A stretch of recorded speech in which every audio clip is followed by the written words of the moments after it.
Welcome back, everyone, to the Hearthstone Grandmasters for the Americas. Apologies for that slight delay after mullet over. We promised we'd be back right after that, but had a little bit of a technical issue as we were resolving that, as I believe AWS may have crashed. The database of only the entire structure of what we built the program on. So no big deal. But in the meantime, as we are rebooting everything and getting things settled, let's go ahead and get you checked back in. We've finished 3 matches today. Gallon versus Empanizado, which was quite possibly one of the most interesting matches we've seen in quite some time in Grandmasters, because it ended in a tie. I'm not going to say what happened afterwards, but if you missed it, go ahead and check it out. Very fun stuff indeed. Then we had PNC versus Muzzy, a very quick 3-0 for Muzz. Combination of, solid draws from Muzz and really unfortunate manouts for PNC led to one of the most lopsided victories I think we'll ever see in Grandmaster. Then Language Hacker narrowly defeating Monsanto 3-2. A very tight Demon Hunter mirror to end things off. Very interesting series as neither Demon Hunter was able to get a win for a long time until they had to play the mirror. So kind of an opposite of what we saw in the first series. Kind of funny. Yeah, the PNC versus Muzzy one, kind of sad. In that series alone, I think PNC floated more mana on Demon Hunter than all of my Demon Hunter opponents since it was released. It was quite a brutal game, but now it's time to get into the bloodyface versus Saiyan series, and Saiyan did leave up Warrior. I missed this earlier when I said that I thought Frozen was going to be the only player leaving up Warrior. I was just looking at classes. Saiyan actually has Galakrond Warlock in his lineup. Okay. Which does change things because his Warlock deck all of a sudden is stronger against Warrior. He can leave it up, and it kind of moves down the rung of what deck needs to be banned.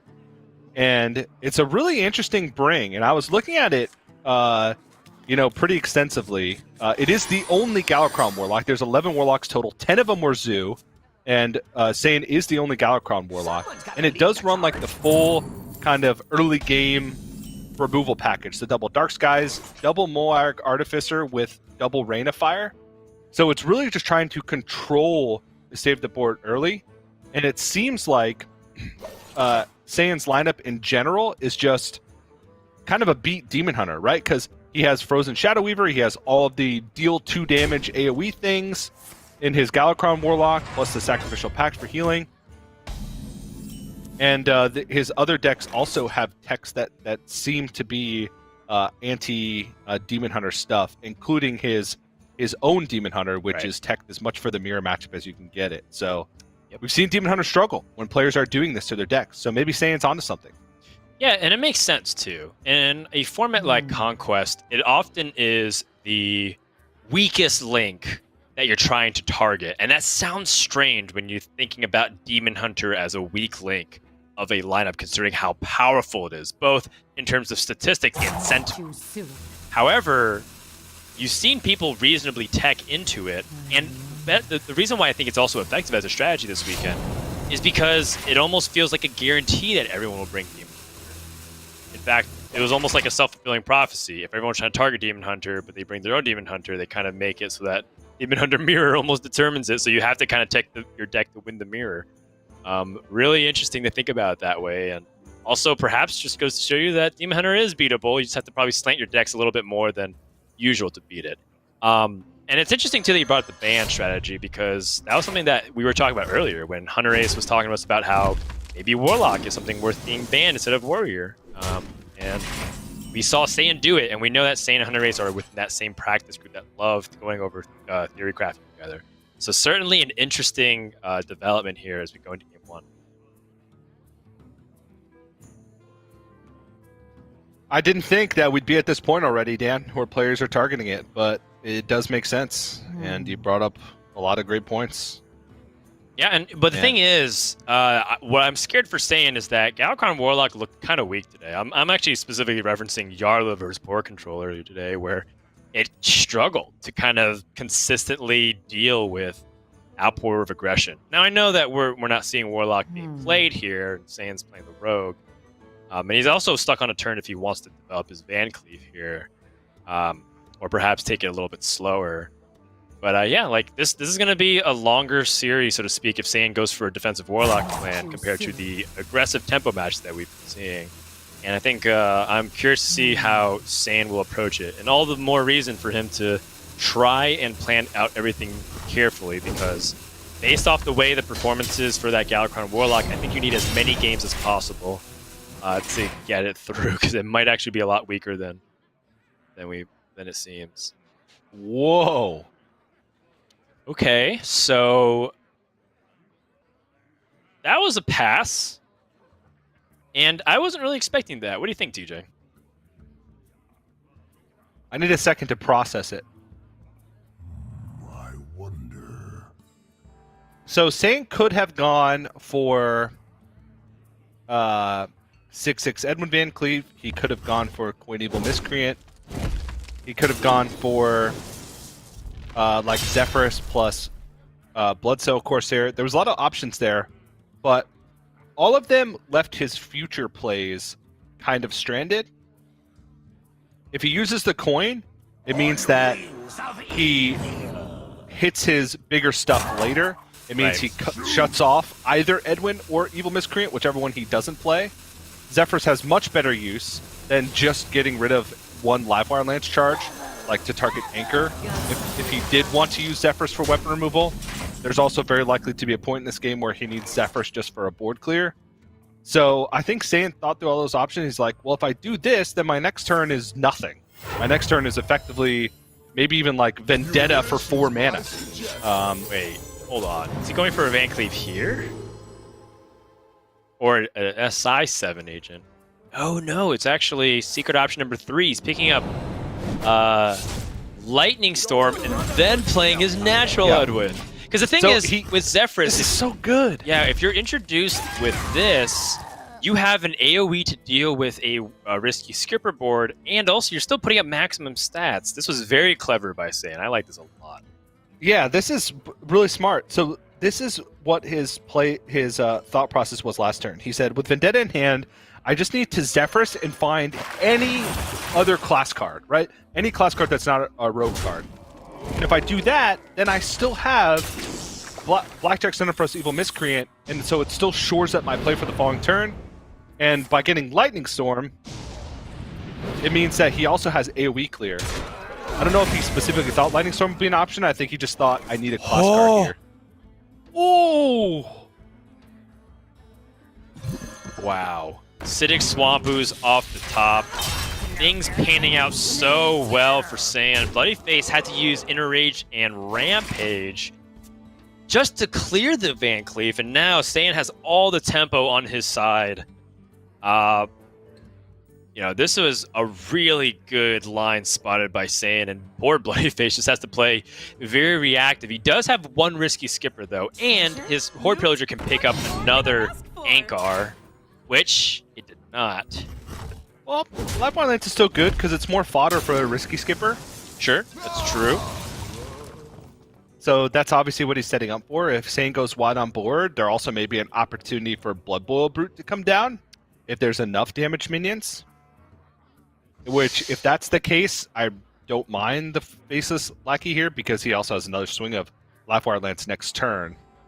With Zephyrus gone, this Galakrond Rogue, or this Highlander Rogue, also has kind of a lack of burst damage. So he's okay to take some damage, especially knowing that he has 2 Armor Smiths in his deck.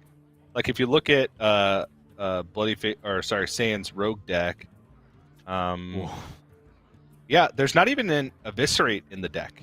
I think we were testing with this lineup. There's no Eviscerate, so the burst damage is non-existent, essentially, outside of Kronks? Hold on. Well, there's an Eviscerate. Yeah, there's an Eviscerate. There's 2 Shadow Steps, and there's like a lot of interesting things Saiyan can do with this Shadow Step as well. First thing, that, of course, that came to mind was, is it ever worth destroying the second charge of the Livewire Lance to limit the options that Warrior has? Or Or he could Keep just going for more spells. Yeah, he could play for tempo, just waste warden this pirate and just go for it and shut down the options for bloodyface. The question really comes down to the shadow step and if it's worth using now versus later. He is. Okay. I mean, Shadow Step is one of the coolest cards in Rogue, in my opinion, for the classic set. Largely because there's so many cool combat tricks that you can do. However, look no further than this Risky Skipper to create some very explosive boards. And as long as Face's Lackey doesn't summon a 1-health minion for Bloodyface, we could be seeing a big swing for the Warrior with the Blood Boil Brute. So if Faceless Lackey, yeah, if it summons a... Well, it needs to summon a 3-health minion, right? With just Bomb Wrangler, the Blood Boil Brute would be 2, but he couldn't fit in... There's no way for him to fit in Blood Boil Brute plus Battle Rage, right. I don't think. Just because the Ooze is going to die on the other side. So he plays his Blood Boil Brute, it's going to die. So yeah, I think you only can squeeze in one Brute no matter how you cut it. But he can play the Bomb Wrangler. Yeah. Oh, actually, he can play the other Blood Boil Brute. Oh, right, because I forgot that Blood Boil Brute itself gets damaged. Yep. and that's why the deck is tricky, actually, because those kind of mana turns are... They vary a lot. Yeah. Kind of like miniature patron turns. Right, exactly. Or... You know, complicated Wild Pyromancer turns. Yeah. So many options. This Flick Sky Shiv on the Blood Boil Brute, absolutely savage. Just removing the card in hand. And I think if I'm saying I'm tempted to throw in the Lackey as well, just to give even more board presence and make it harder for Bloodyface to chop this down.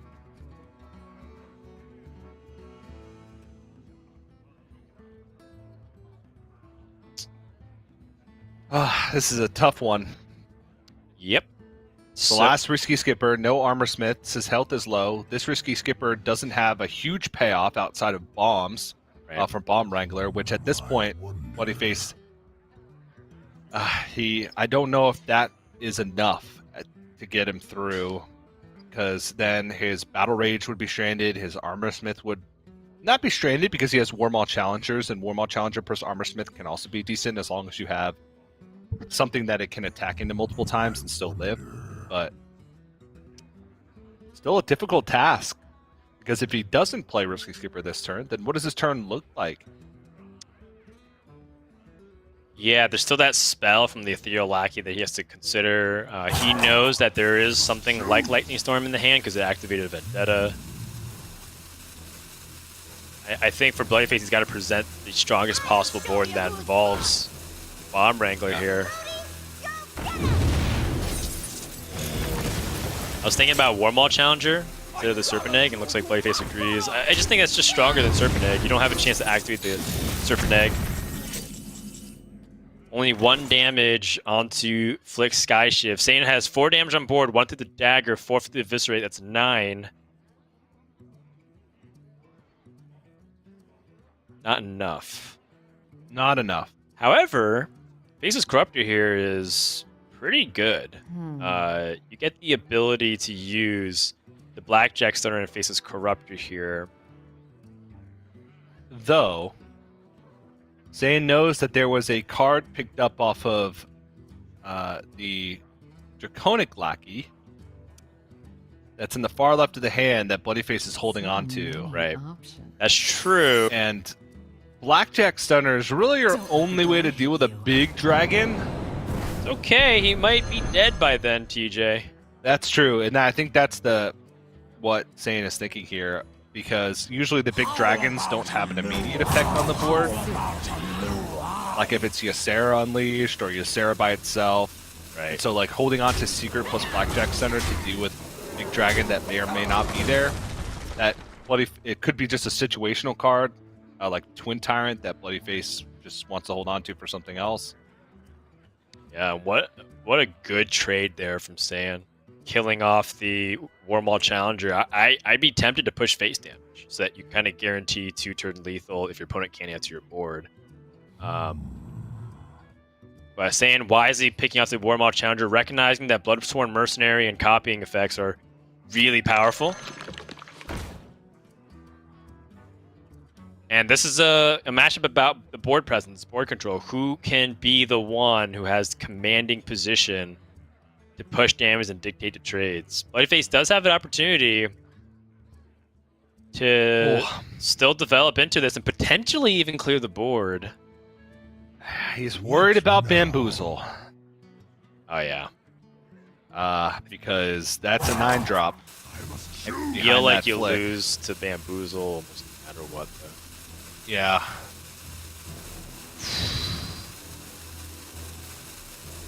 Oh, wow. Bomb Wrangler and pass would be the ultimate conservative play here.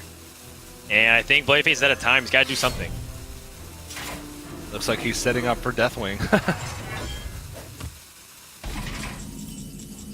And Saiyan has the 16. That's going to do it. So game number 1 goes over to Saiyan. Really interesting matchup back and forth. And I really like that turn 4 play from Saiyan. That was really nice. Yeah, was it turn 3? I think it it was turn it's not. It wasn't flashy. It was just a dagger up pass. It was a hit, re-dagger, and then pass with Edwin, Coin, Evil Miscreant, all sorts of things to do in hand. But that set him up for multiple turns down the line, and that's the big thing. It gave him a bigger Edwin the next turn. It gave him something to combo with his Evil Miscreant after Edwin. So it just gave him plays for each consecutive turn beyond that. And it's like those small things that make the difference, because you could tell just how awkward every turn from that point on was for Bloodyface. He only really had one turn that was like, well, this is automatic Risky Skipper plus something else. But every turn before that and every turn after that was just made awkward by the fact that Saiyan just wasn't giving him any wiggle room. Yeah, and Saiyan did such a good job applying pressure consistently while also not like overextending so that Warrior can blow them out. And poor Bloodyface always had to play like a little bit inefficiently, right? Like he was using his Rampage and Inner Rage to clear. He was playing Battle Rage and floating a mana. Stuff like that. And that's the way you beat the Warrior, just making them be inefficient and have them to actually chew trade-offs. Warrior's at its best when it feels like it can do everything. And a lot of times it starts with building up a board, getting it damaged, and then battle raging. And Saiyan did a really good job making sure that there was nothing to copy, that battle rages were inefficient, and if they were efficient, that it would come at the cost of major tempo. And I think, that combined with some pretty solid draws resulted in a win. And we know that Saiyan even still had backup, right? Like, let's say Bloodyface did go for that Deathwing setup. Like, Saiyan had Kronks and he had Tiamat. Like, by all means, it was still competitive. It wouldn't have just been like a definitive answer. Bloodyface had a Hail Mary attempt. They didn't even get a chance to play. Yeah. Well, we'll see how the matchup pans out, but that's a big win for Saiyan because the Warrior deck was one of the ones I was worried about for just getting a quick win for Bloodyface against Saiyan because it does line up well against some of his other decks. I mentioned that I thought that Saiyan's strategy was to target the Demon Hunter and just target Demon Hunter in general, and his techs, even in the for the mirror matchup, kind of say that as well. And Bloodyface is playing the Demon Hunter deck that has had very little success today, the Raging Fell Screamer Priestess of Fury deck. But if you're on the play and you have a 1-drop, you're in a good position regardless, I feel. Yeah, I think that having something on 1 makes a big difference. And I think that seems fairly obvious in an aggressive deck, but more so in the aggressive mirror because you get to be 1 minion ahead. And speaking of 1 minion ahead, Satyr Overseer just becomes so important to staying 1 minion ahead because your opponent usually has to spend 2 cards to remove it, either a minion on board or just removable.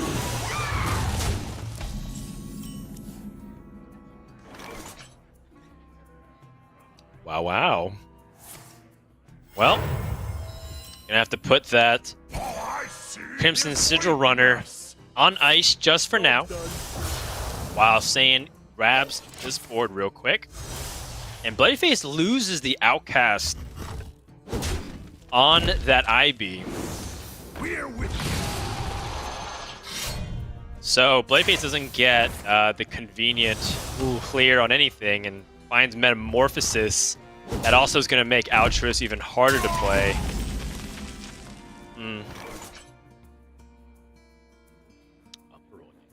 Oh, that's a good pickup, actually. Yeah.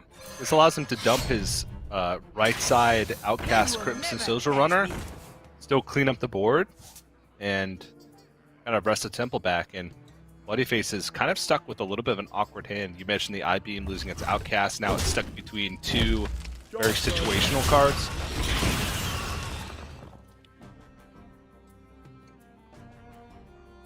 Wow. Rough day for some Demon Hunters, huh? I know. I guess the benefit is that bloodyface didn't need his hero power this turn, so he can still use his I-beam and Battle Mage this turn.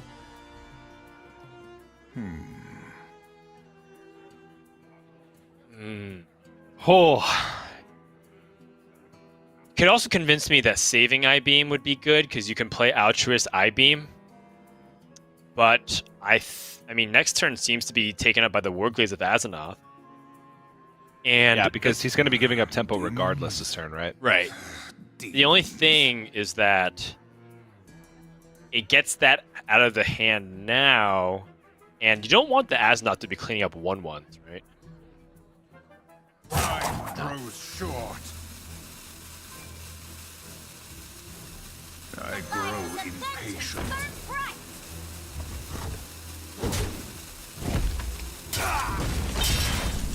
So bloodyface gave it a good thinking over and realized that I-beam right here doesn't feel good. It's not good enough. And he might legitimately consider Altruist next turn. And there's still the possibility that bloodyface picks up a Twin Slice and finds a way to absolutely destroy whatever Saiyan plays. That would be the dream draw, and maybe that's what bloodyface is saying here. He knows that he's going to fall too far behind in tempo, and he has to play to the top of his deck a little bit and look for those crazy turns instead of just trying to fight back from behind for the rest of the game. And with that Skull of Gul'dan draw, by the way, Saiyan's less afraid of getting blown out of resources because now Skull of Gul'dan can help him the following turn. Yeah.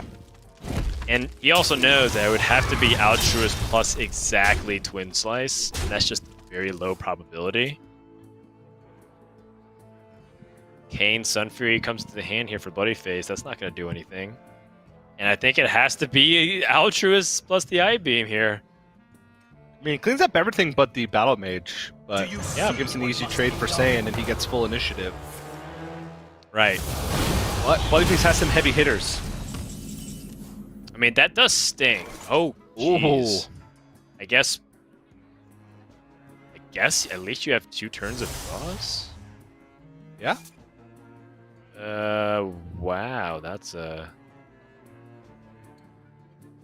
This is such a weak turn from Saiyan that it actually might just undo all the momentum that he had.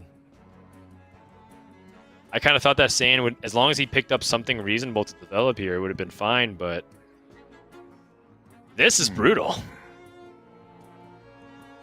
He has the chance for some big turns, especially if one of these skulls picks up Altruist. Right. Because then he'd have just a bunch of cheap cards, but he'd have to pick it up probably in the first one, or else he'd just dump all his cards. Yes. To try and fight back. I would say that Saiyan's contemplating if he just wants to save life now, because he wants to play Skull Gul'dan next turn. And so if he does, he's most likely going to be behind on the board, which means that he can't take that damage, because he's going to take even more damage on the following turn. Whatever bloodyface develops...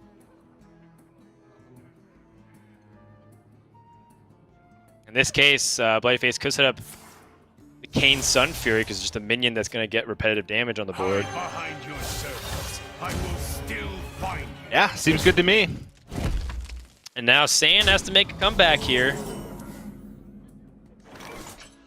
More draw. Draw that draws more draw.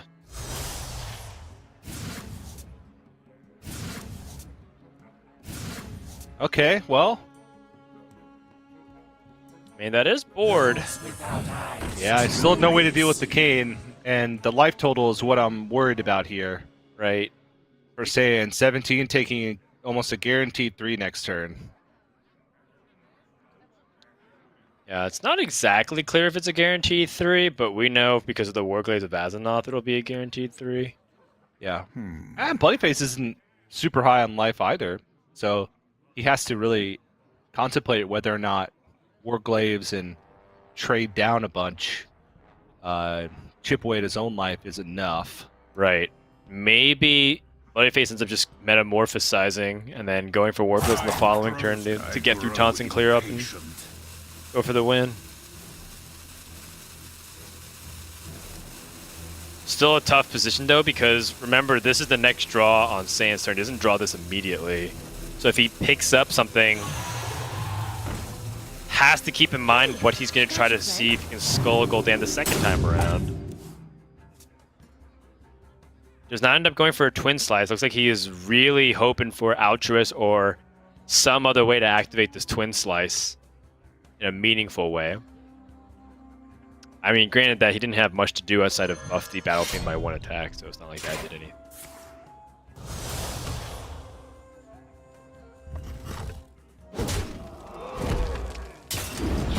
Another 7, Saiyan's down to 10 life, but not before Bloodyface goes down. Just a 14. And this is a lethal setup.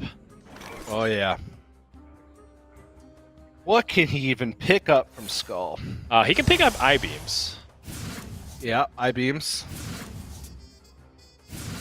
Oh, okay. That helps. That helps a lot. That helps. So this likely has to be a Kayn trade to play around. Oh my. Oh! Alright, so you just set up for the safest turn possible. You Kayn, trade, Frozen Shadow Weaver face. Is it cold in the shadows? And he's got Altruist plus a bunch of cheap stuff next turn. To hopefully win the game. Ooh. Just in hand. That I-beam draw. That is huge. Okay. Now, So here you just I-beam Metamorphosis, set up for 2 turn, and try and protect as much of your life total as possible?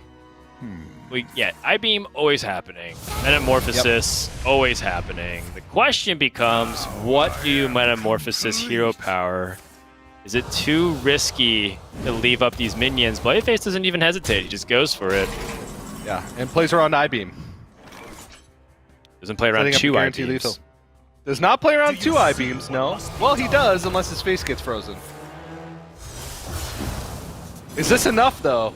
Each of these is an extra 2, so that's 4, 7, 10, 11, 12, 13. Oh! Not enough.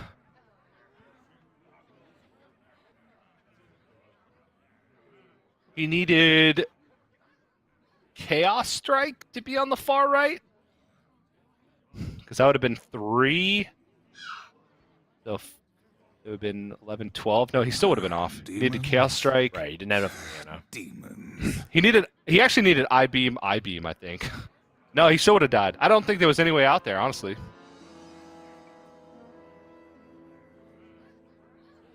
Because he had played one of his twin slices already. He didn't have enough mana. 2 1-drops? He already played both Sigil Runners, both Battle Fiends, and 1 Battle Mage, so he didn't even have 2 1-drops in his deck. He only had 1.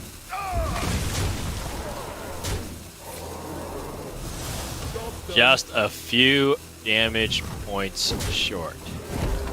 And Bloodyface will narrowly get the victory here in game number 2. And we have a tied series. Very important win. It's been what looks like to be the winner of the Demon Hunter mirror that's been getting the huge edge in these head-to-heads, because as much as like the 4th deck has been a rotating door, we've been seeing Warlock. We've been seeing Hunter, seen Mage a few times throughout Grandmasters, of course. It does feel like those who are winning that Demon Hunter because they are being targeted by a lot of these decks ends up escaping and getting that series. So a pretty momentous occasion here for bloodyface's lineup to be able to get that Demon Hunter mirror win. Yeah, especially since it seemed like Saiyans was, like I said, trying to target the Demon Hunter, and so he got it through. And now he's got a Warrior left up, and Warrior right now I feel can just take wins against just about anything. Same with Rogue. Both those decks are probably two of the all-around strongest in the metagame that it's really hard to target, and I think I like Bloodyface's chances. Also, the fact that Galakrond Warlock, I just don't have too much faith in it. Haven't seen enough of it yet, I don't think, in this metagame specifically to completely rule it out. I mean, Rivius brought Quest Warlock, so what do I know? I don't know. I think you can't ever judge anything based off of what Rivius does. Rivius does what Rivius pleases. Yeah. And after the APAC matches took place, I played him on ladder earlier today, and he crushed me with the Quest Warlock. So, well, I mean, I'm sorry to hear that, but it's also pretty funny. 0 mana Dragon Queen Alexstrasza just ruined my day. Seems good. Yeah. What you gotta do? Yeah, he 0 mana Dragon Queen Alexstrasza, got Alexstrasza from it for 0 mana, and then double Nether Breathed me and Zephyrist into Fireball to kill me. I was at like 22, and he had like 2 damage on board. Seems really good. Yeah, I'll ask him. I was like, I'm in a good position right now. I was playing Rogue. I had him lined up. I had Galakrond loaded up next turn, fully invoked, and he was just like, "Eh, you're dead." 10 mana, deal 22 from hand. Essentially, it took a little help, but whatever. I went on a tangent. Let's get into the next game. Bloodyface on the Warrior again. Zayn looks like he is going to play the Warlock. Galakrond Warlock. Galakrond Warlock, a deck that specializes in being very defensive, having plentiful removal. Also, having a surprise amount of burst damage, despite the fact that people don't really write Warlock off as a combo burst deck, and it really isn't. But the Galakrond Warlock just usually has enough stuff to get there. And that's like a phrase that we often use to just say that sometimes it just finds a way to win because it's so good at efficient removal, and then sometimes it just builds up a big board and you can't answer it enough unless you have like your own like Zephyrus. And right now we're in a very removal light meta. Almost all the top decks have one thing in common, is that they don't really have a lot of hard removal. Especially for big wide boards. So you can just play like a Galakrond that's fully invoked and that can't get answered if it's like a reasonably statted board. Like Warriors have to go through some pretty elaborate lengths to try to kill it with Risky Skippers and Blood Boil Brutes. And then you're looking at Rogue, assuming it's not a Highlander Rogue that just has Zephyrus, it would have to like piece together a bunch of removal and Faceless Corruptor. Demon Hunter, LMAO, it's not clearing anything anytime soon. So yeah, like it seems to be like one of these candidates where on paper, if you can play Dragon Queen Alexstrasza, you should be able to beat most decks now. The question is, can you safely get there? And that's usually where Warlock tries to have its strength, that it should theoretically be very safe to get them. And I say theoretically because in practice today, TJ, it was not. Yeah. I mean, you get there, you play the Dragon Queen Alexstrasza on 9, you drew through your deck enough to get it activated, and then Korkorn Elite, Interrage, Rampage, Bloodsworn Mercenary, you're dead. Right. I mean, why bother removing the minion when you can remove the face? Yeah, exactly. The question becomes, can you get to that point while also controlling the board? One thing that's often underrated about the Galakrond Warlock is just the invoke, right? It gives you minions to fight with.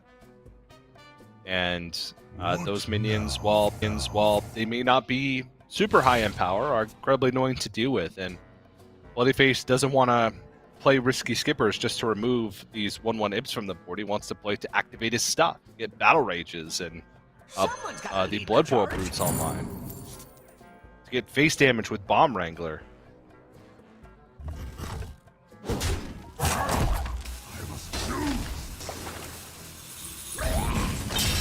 All right, finds the Risky Skipper number 2. Funny enough,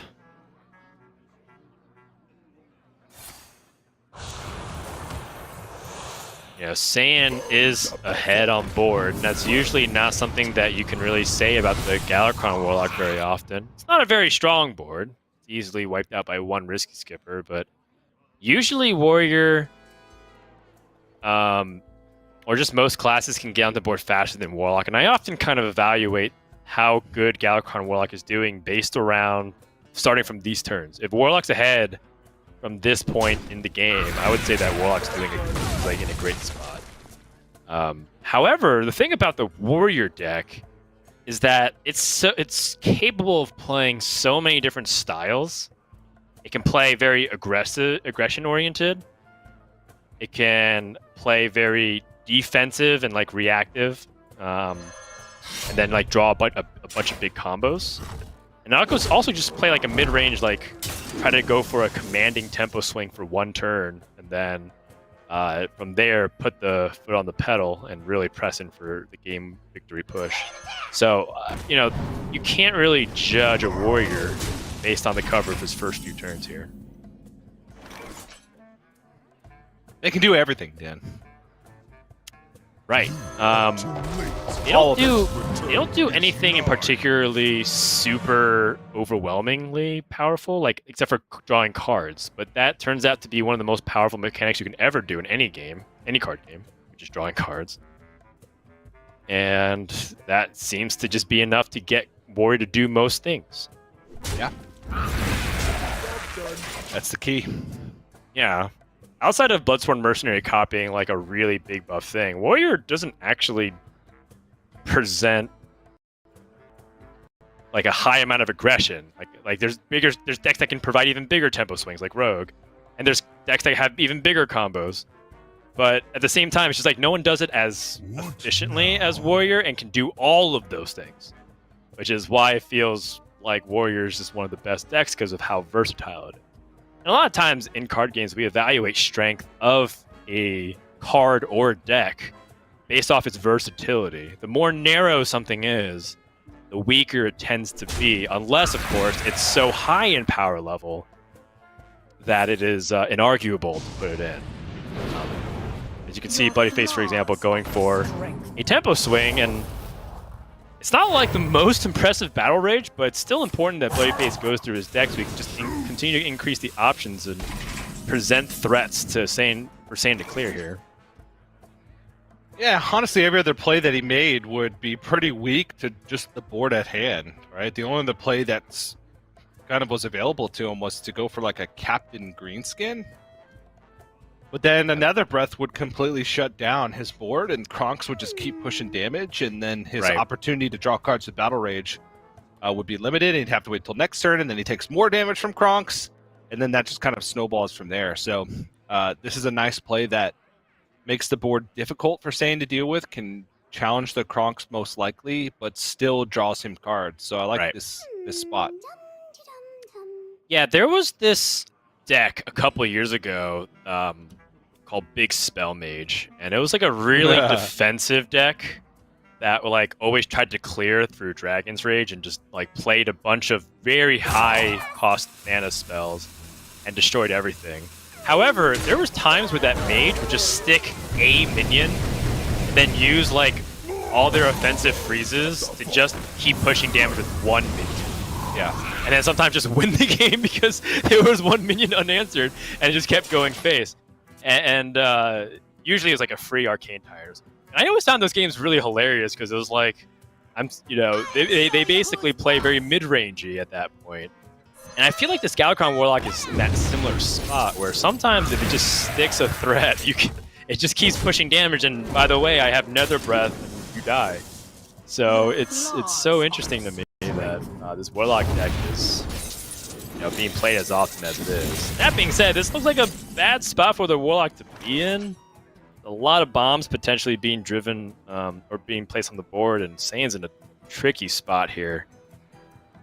The Rain of Fire is effective clear, but it's at the cost of a lot of life. A lot of life. At the very least, 2 bombs. And Bloodyface has a 3 damage weapon and 2 Korkon Elites in hand. Which means if these bombs just do the average amount of damage, unless Saiyan also plans on using the Nether Breath to heal this turn, he's going to die. And that's more than the average amount of damage.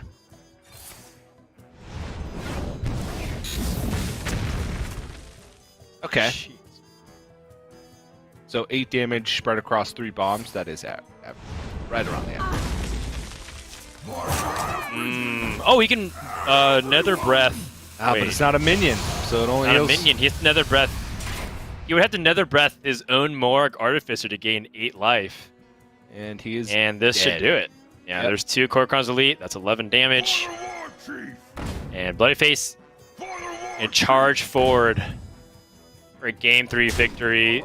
Just too much damage. I mean, Saiyan kind of knew this was a possibility. Like, there was lackeys in hand. It could have been a mixture of, like, lackeys plus a charger, but for the most part, that was Warrior's game to lose, and it felt like Warlock kind of did exactly what we thought it would do, which is clear everything and then die to burst damage from the Warrior. Yeah, and it seems like that's just kind of how that matchup goes. You really need to put on a lot of pressure early on in order to be able to not let the Warrior kind of amass that type of hand, which was difficult because it's not like Saiyan didn't have a curve. He just didn't have a way to like fully capitalize on a curve, like a Veiled Worshipper after you invoke twice, or Crazed Netherwing to swing the board, develop a 5/5. So that's kind of the awkward situation that he gets put in. He also had a Ooze in his deck that he could have drawn to maybe shut off one of the weapons, but at the end of the day, I don't know. Saiyan wasn't even close to dealing the final blow, and Bloodyface had many turns to pick up extra stuff to end the game. So it just didn't really even feel close most of the time, and we'll see if Galakron Warlock can fight against Rogue well, but honestly, it looked like it was positioned for Demon Hunter and maybe even Warrior, and not the Rogue. But we'll. Yep, so that will be Rogue versus the Demon Hunter and the Warlock. Both really good situations for Bloodyface. When I say really good, it means that like there's a fighting chance. I always feel like Rogue being the last deck that needs to get a win is one of the best because it doesn't really have too many matchups that's super one-sided, and the matchups that look bad on paper, like Murloc Paladin or whatever, you're just never really going to find it in tournament very often unless you're playing week 3 of Hearthstone Grandmasters. So I feel like Rogue's just really good in that situation. And in Conquest, I think that's like a really important feature that's emphasized. Versatility of a deck. And Rogue is one of the most versatile classes just in Hearthstone, period. And has been for quite some time. There's been many games where there have been multiple Rogue archetypes that have been tier 1. And I guess you could count this as being one of them.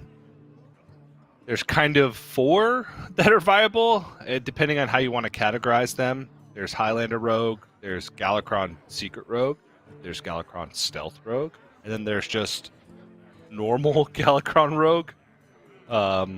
They all center around the same things, which is Galakron and Hyper and Togwaggle. But they just get to those points in different ways. So, good early game for Saiyan. See if Bloodyface can match this level of tempo. He is on the play, but did not find a 1-drop. His deck has slightly less, I believe, since he's not playing the stealth variant, so it was effectively just Pharaoh Cat or Blackjack Stunner. Job's done. And now Saiyan's gonna pounce! Got you, friend. A pounce. And I think that's what you need to do. Get out to as fast a start as you can possibly do. And Saiyan will just have to react to whatever Rogue does. This secret's very annoying, but there's a way for Saiyan to play around it by playing Umberwing. And from there, like, Saiyan should kind of just be in a position where he's eternally ahead by a minion or two on board, which is ultimately what you want to be doing, just chipping it away. Oh, is he going for the Crimson Slunge Runner? Okay, interesting. So he's going to run into this ambush. Right into my trap. He can get rid of it just through his attack, but if he wants to get rid of it cleanly, he would get rid of this Twin Slice. The Twin Slice does feel like important to at least keep the second slice, so that way he has the Satyr Overseer next turn. Job done. Wow. Part of me wonders if Saiyan intentionally wanted to trigger the secret. Well, if you look at the secret spread for Bloodyface, he has 2 ambush, 2 bamboozle, and 1 dirty tricks. So it's weighted more towards ambush and bamboozle. Right. I mean, that would make sense. He does have plays. Yes, if he could hold on to the second slice or twin slice for Satyr Overseer, that'd be ideal. But he's still in a good spot regardless, and like he has a play for this turn in Umberwing. And I like the attack first and then Umberwing after. You push 1 less damage, but you get an extra swing and get that extra damage from Umberwing loaded on. It also gives him options to do things like Satyr Overseer plus 1 drop next turn. Well, I guess he'd be able to anyway because he'd have the second Umberwing, but it just opens up his options for future turns. It allows him to play Glaive-bound Adept on 5 if he swings next turn. From nothing, power.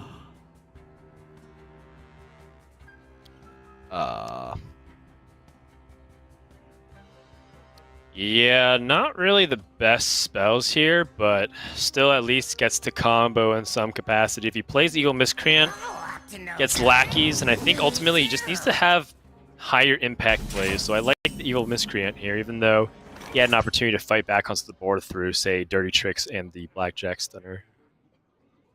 But it's still, it's about to get a lot worse before it gets better, actually. Saiyan, you know, if Bloodyface thought this board was annoying, wait till he starts playing as Satyr Overseers with his Warglaives. Demons. He's going to have to start using removal to clear these, and didn't pick up really any removal lackeys, so if he has to Seal Fate this, it only leaves him with 2 mana, and then there's still a big board behind it. So, not looking good. Now this is tough. He could like Dirty Tricks Blackjack Stunner the Satyr Overseer and play lackeys to get as much board presence as possible. Well, he's kind of in a tough situation, because if he does that, the Satyr Overseer just comes out the next turn. It costs 5 mana, and then he has a weapon swing. So yeah, but at least he gets to clear other things off the board, and maybe is able to wait a turn for Seal Fate till the point where he has the board. Nah, but I see your point. Seems like Seal Fate is just better.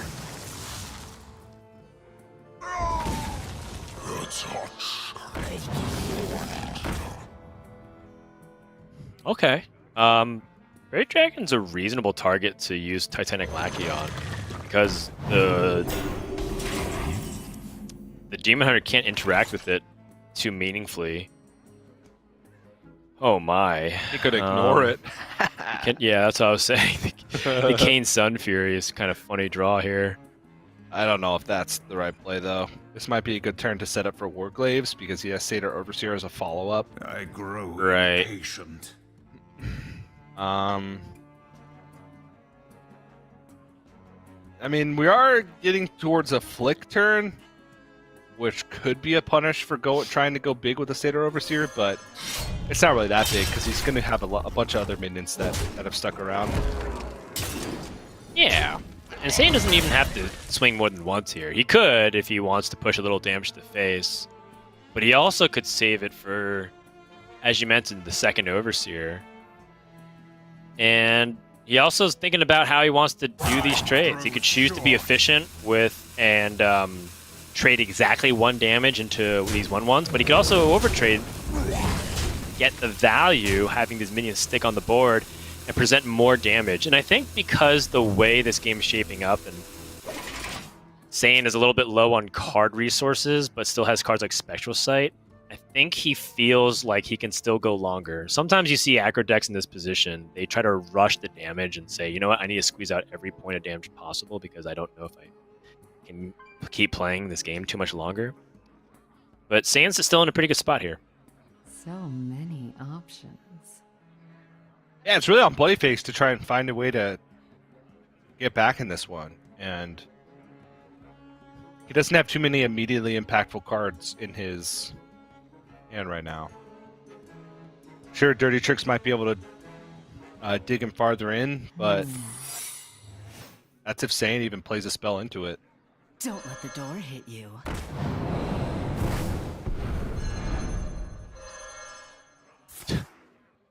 You have to use a blackjack stunner on a 1-mana minion. Okay. He's looking for something useful. Lackey helps it rush into a minion onto the board. Well, I mean, the one thing that bloodyface has going gosh. for him is that he's fully invoked. It's true. So if he does draw a Galakron, we could see some fireworks, but he doesn't have it in his hand. If he has to spend a full turn playing Kronks, he's probably going to die. Demons? This, yeah, so you can convince me of a lot of plays, but the Skull of Gul'dan on 6 seems very good given that you were given a lot of time to set this up. Okay, Silas Watcher. Those without eyes truly see. Metamorphosis, Gleefbound Adept, and Frozen Shadow Weaver. Metamorphosis to help start closing out the game seems like a very powerful option here for Saiyan. Could also convince me of both the other 2 options.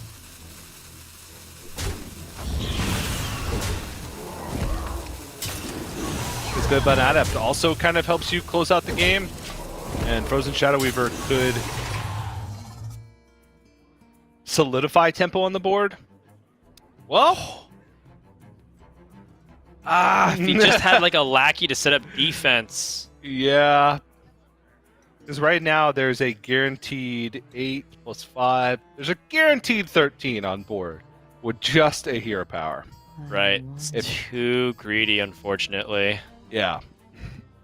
So does he have to devote a maniac and eviscerate instead and hope that the lackey that he picks up can also impact the board Whoa. through Titanic Lackey, Kobold Lackey, or a Rush Lackey? Oh, the highest percentage out of any mana slot that can give taunt minions is 7. If Bloodyface might think he's too far behind to come back in the game without Galakron and feel like his best chance of winning is Kronks, Witchy Lackey, and do a taunt. But even with 7 being a good mana slot for taunt minions, it's still not likely. And he might just think that either 1, he has to hope that Galakron is just his next draw, or 2, he can actually fight back in the game by other means. But that does, like, he's just going to take chip damage. I'm not even necessarily convinced that 7-mana taunt was the best option. I think he would have to hope for like Baron Geddon to like deal with it, because if Saiyan he has a weapon attached, so like it seems likelier that Saiyan's able to find a way to kill that minion. Not to mention that Saiyan also has Kane's Sun Fury, so removing the minions seemed to be a higher priority for sure. Saiyan ended up picking the Frozen Shadow Weaver. Is it cold? In the Interesting. Is he going to go for another skull attempt? Cheaper metamorphosis. So, like, yeah, those are the 3 most expensive cards left in his deck out after both skulls were played. Right. And now they're cheap. I mean, he can do all that next turn. Yeah, Metamorphosis is 5. Warglaves is can- at least 3. he can- and then Gladebound is 4. So Yeah. that is lethal. That's crazy. That's You pretty get wild. Warglaves, Hero Power, Metamorphosis, Hero Power, Gladebound, Right. which is 8, 9, 14 damage. Yeah. Cool Galakron discounts. You know, like you get to do basically the same thing, but you get Skull Gul'dan, and it's a little bit cheaper. Yeah. You don't get a fancy shiny weapon, but So Still many good. options. So he can hope to survive with like a taunt plus or a Marsh Hydra.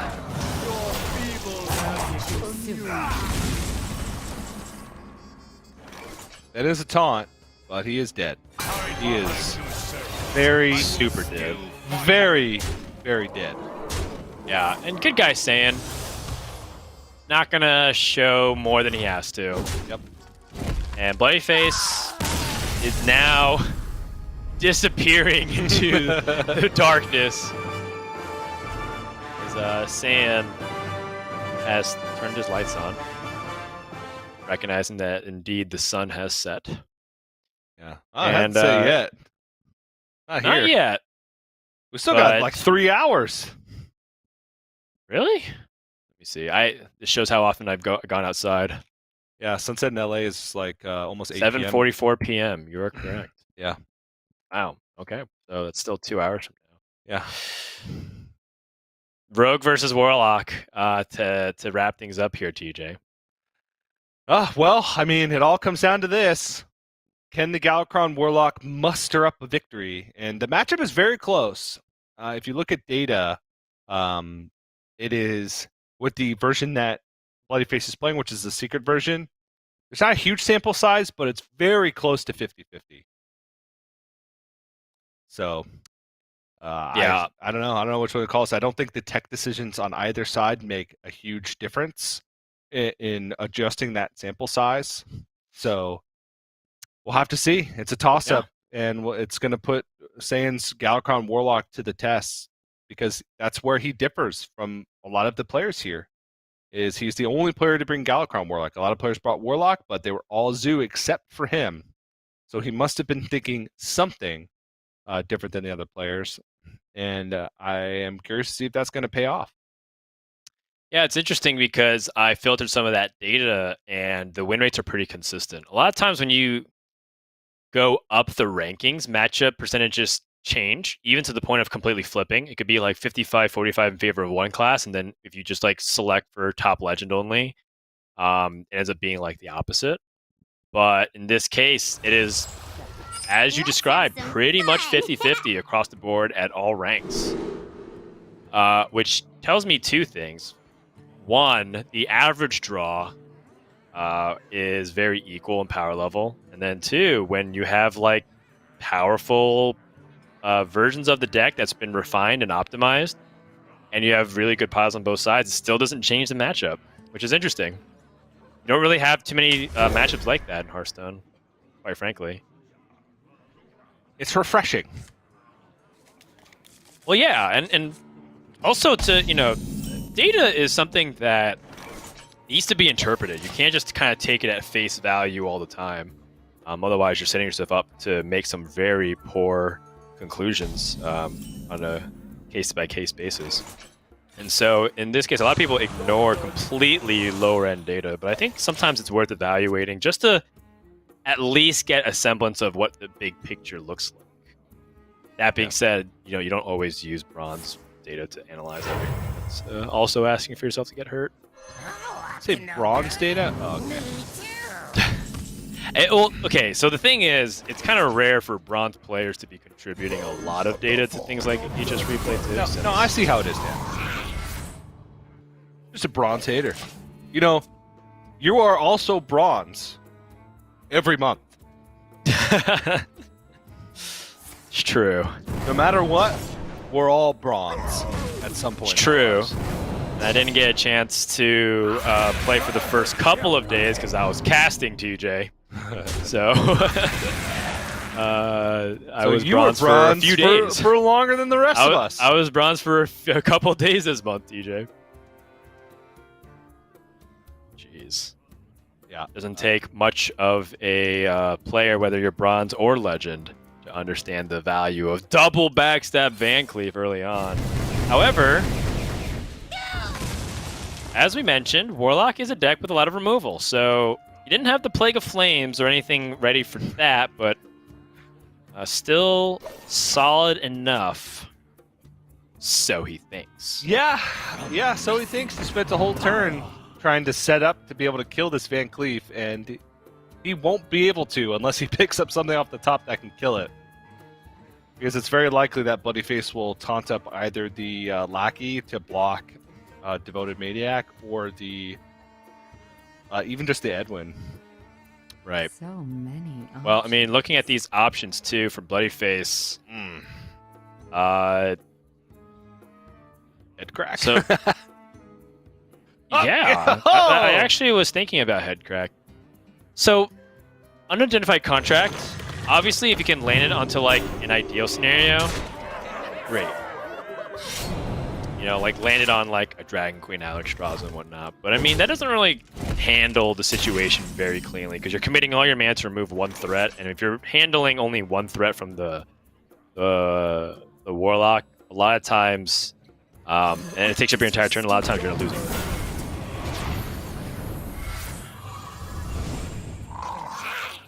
That being said, head crack might be able to help you get that damage burst that you lack now that Leroy's been Hall of Famed. And just helps you get over the hump a lot easier. Yeah. It just takes some time. But bloodyface has time.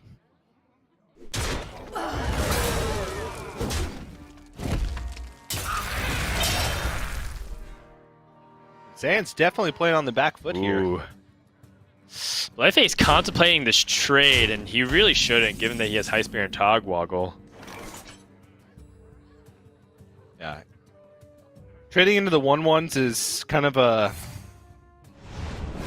tough situation because of Plague of Excellent Flames. pickup from Saiyan. It's full clear. That is a full clear. Do you want a life tap at the end or develop here? Is the question that I have. And you can convince me of either. Also, something worth noting. Saiyan has 2 Devoted Maniacs in hand. But on 7, I wonder if it's better to actually just play Galakron. Oh my goodness, Res's Mummy comes to the hand. And Grand Mummy. That's right, the most pleasant of all mummies. Always remember to bring you a Sandy Lollipop. Yep. No tomb can hold me. Oh, wow. Oof. Well, Devoted Maniac does serve a pretty decent purpose here. Saiyan going for the Veiled Worshipper, just wants to draw cards, and if he can't respond, he'd be taking some pretty poor trades.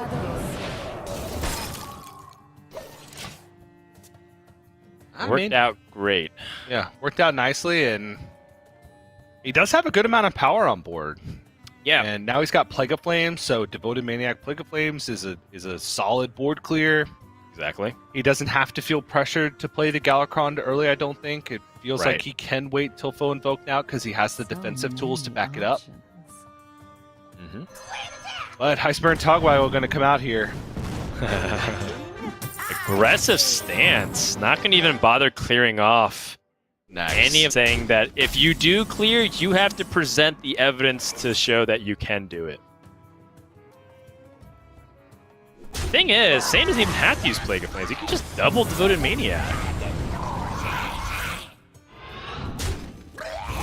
And then set up for a fully invoked Galakron. Yep. Match power turn with power turn. Might be worth evaluating if Saiyan wants to trade into any of these minions. I know it'd feels bad wasting 4 damage when you have Galakron ready to go, but still important, I'd say. You just don't want to potentially get wrecked by whatever the treasures draw. And his life total is too precious. It potentially is. There's a Ethereal Lackey, whose card you still haven't seen yet. And there's possibilities that bloodyface, when he draws with the treasure, hits Eviscerate. Or, potentially if it, like, hits Galakron, and then Galakron draws and gets cronked. Like, you just never really know. Gotta be conservative.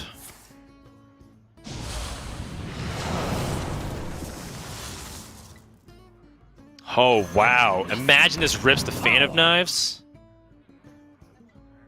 Missed opportunity.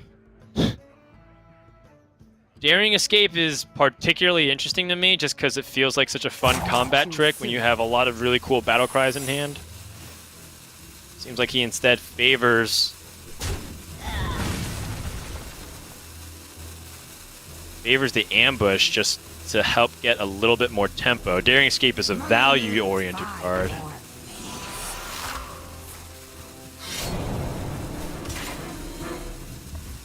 Okay.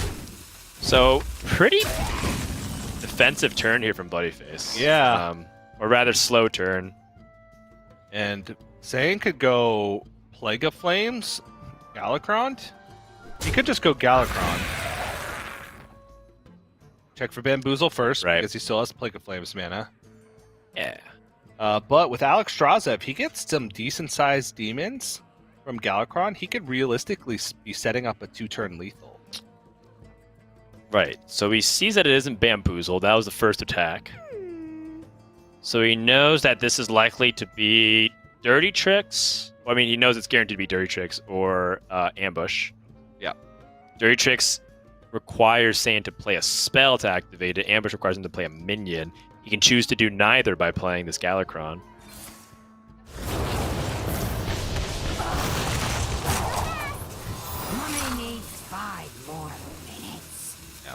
And Saiyan agrees, life total is precious right now. Saves him a good chunk of life that he feels like he needs. Whoa! I mean, that's a pretty reasonable demon board. And bloodyface has to answer this, otherwise that Alex Strauss is going to come barreling down.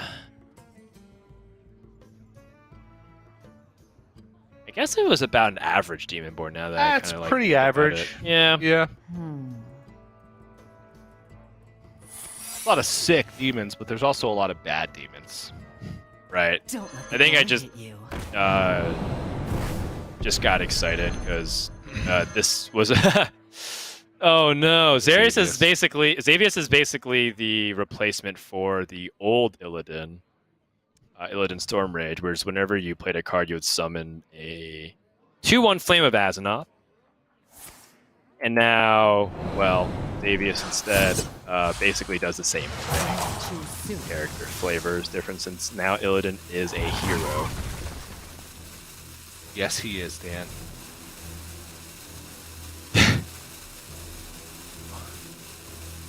Illidan is kind of a hero, but he's also kind of a jerk. He's had his moments. Yeah. I mean, I'm a big Illidan fan. I have a giant poster of him right behind me. Actually, right behind this green screen.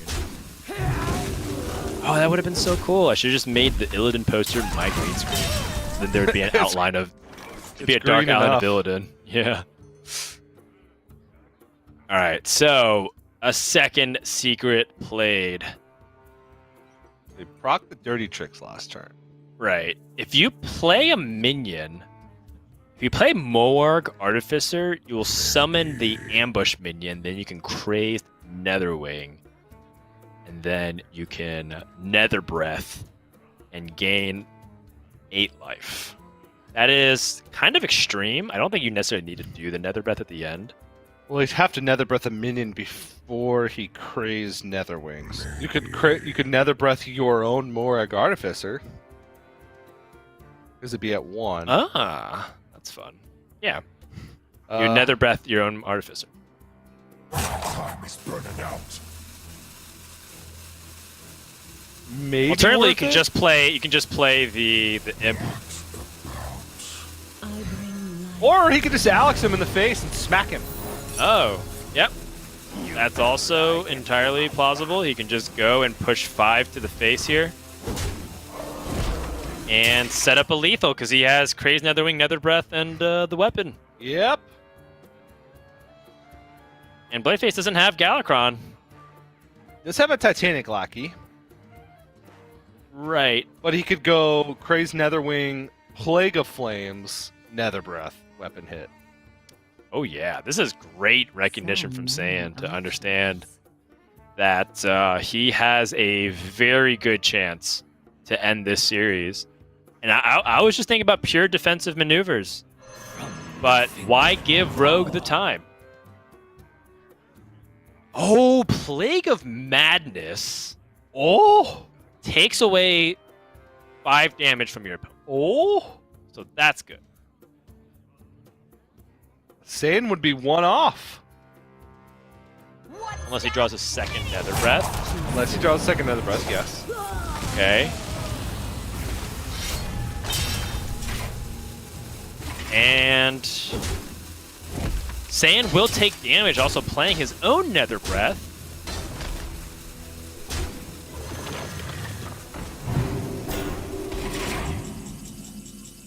Okay. Okay. Well, the Crazed Netherwing.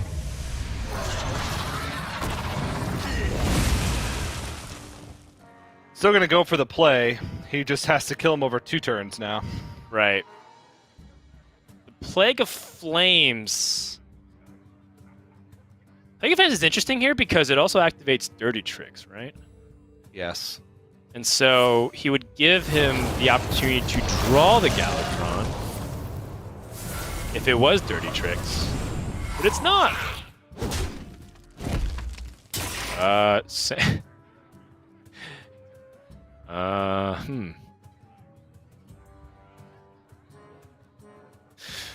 Well, Devoted Maniac has an opportunity for Bloodyface to maybe set up some kind of...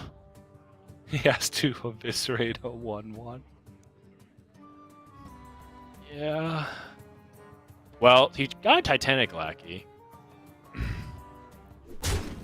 Yeah, but he still has to eviscerate the 1/1. Right. Because Oh, he would because just- Bamboozle. Yeah, because Bamboozle and then the even if it's a taunt, the plague still kills it. Right. That's right. The Plague of Madness would just still kill him, right? Yeah, and then the 1/1 to push through. So that doesn't feel very good. And Headcrack Okay. still has not been played once.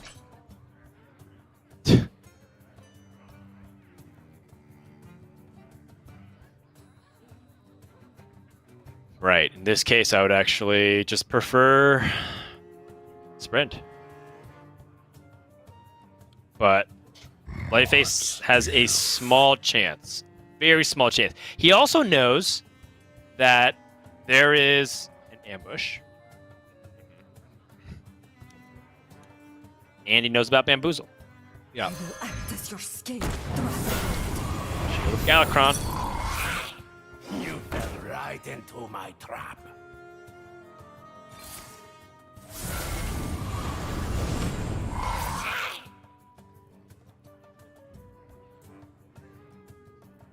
I don't think you do anything. Time is burning out. Yeah, I mean, you could play the other Moarg Artificer just to have board presence. Yeah. Bloodyface still has an out here. If he just finds Galakron. Oh! He found the Galakron! Oh, boy. Finds the It's him in a Krogs! Krogs! That's gotta be lethal, right? It is. Totally is. 100%.